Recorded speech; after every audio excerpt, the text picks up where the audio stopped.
On va finir sur le fonctionnement en pont en H, parce que dans toutes ces manips, eh bien, la vitesse de rotation du moteur était toujours positive. On avait un signe positif sur la génératrice tachymétrique. On n'arrivait pas à inverser le sens de rotation du moteur. Pour y arriver, il faut maintenant mettre notre charge au milieu du pont H, c'est-à-dire ici. Donc, même montage que précédemment. Mais, donc, ce qui revient de notre moteur ici, qui est ici, on va le transférer là. Et on va commander tous les interrupteurs ici. On remet la puissance en mettant 50 volts ici. Voilà. Et là on constate, et on le voit bien aussi avec la génératrice tachymétrique, qu'on a bien inversé le sens de rotation du moteur. Alors à l'écran de l'oscilloscope, voilà, il y a un moins. Ça montre bien qu'on a inversé le sens de rotation.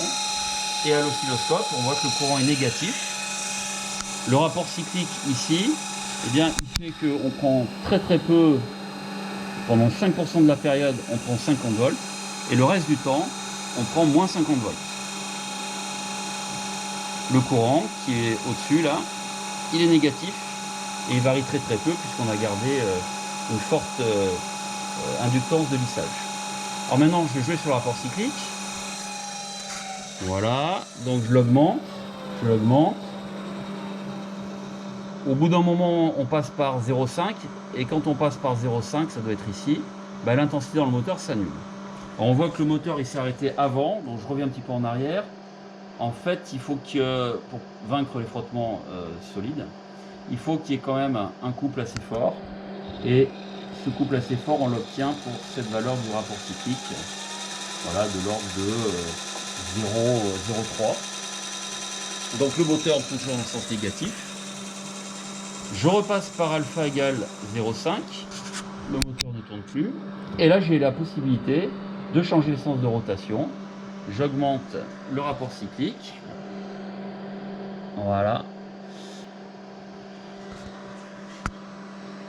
et le moteur va se remettre à tourner, mais cette fois-ci dans le sens positif. On le voit ici à l'image, on le voit aussi au niveau de la génératrice tachymétrique qui nous donne une indication positive cette fois-ci. Voilà, on a bien réalisé un montage qui fonctionne sur 4 cadrans. Donc on obtient tout ce qu'on voulait, c'est-à-dire on fait tourner le moteur dans les deux sens et on récupère de l'énergie, puisque sur chaque phase, il y a des portions de freinage où le moteur, en fait, c'est une génératrice. Quelques explications sur le montage 4 cadrans. Donc montage onduleur, où on a placé notre moteur à courant continu dans la branche centrale du pont H. Lorsque les interrupteurs K1 et K4 sont fermés, K2 et K3 sont ouverts, on a appliqué US égale à grand E. Et ça se fait pendant une fraction alpha de la période, où alpha est le rapport cyclique. Pendant la fraction 1 moins alpha, c'est l'inverse. K1 et K4 sont ouverts, K2 et K3 sont fermés, et alors US vaut moins grand E. En moyenne, US vaut 2 alpha moins 1 fois grand E. Alors premier cas, c'est le cas par lequel on avait commencé dans notre expérience. Alpha était plus petit que 0,5. À ce moment-là, on passe plus de temps à moins 50 volts qu'à plus 50 volts. Et la valeur moyenne du courant dans notre machine à courant continu, qui est dans notre cas un moteur, eh bien elle est négative. Et par convention, on va dire que notre moteur tourne dans le sens oméga négatif.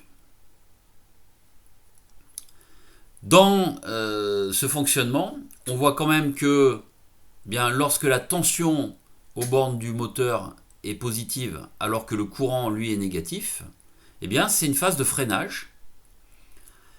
Et lorsqu'au contraire la tension elle vaut moins 50 volts alors que IS bien sûr lui est toujours négatif, on a encore une fois ici négligé les ondulations, c'est une phase qui est une phase motrice, une phase de traction. Donc même si on a à chaque fois un moteur, on aura des phases de freinage et des phases de traction à l'intérieur d'une même période de hachage. Lorsque alpha devient plus grand que 0,5, c'est l'inverse. La valeur moyenne du courant I0 est positive et notre moteur tourne dans le sens oméga positif. On a bien réussi à inverser le sens de rotation. C'est le cas où on passe plus de temps à 50 volts qu'à moins 50 volts. Les phases de traction correspondent maintenant au cas où on a 50 volts aux bornes du moteur et les phases de freinage lorsqu'on a moins 50 volts. Dans les deux cas que l'on vient de voir, si on a placé un accumulateur en parallèle avec notre alimentation, eh bien on va pouvoir récupérer dans toutes les phases qui sont ici en bleu, c'est-à-dire les phases de freinage, de la puissance, stocker de l'énergie dans l'accumulateur.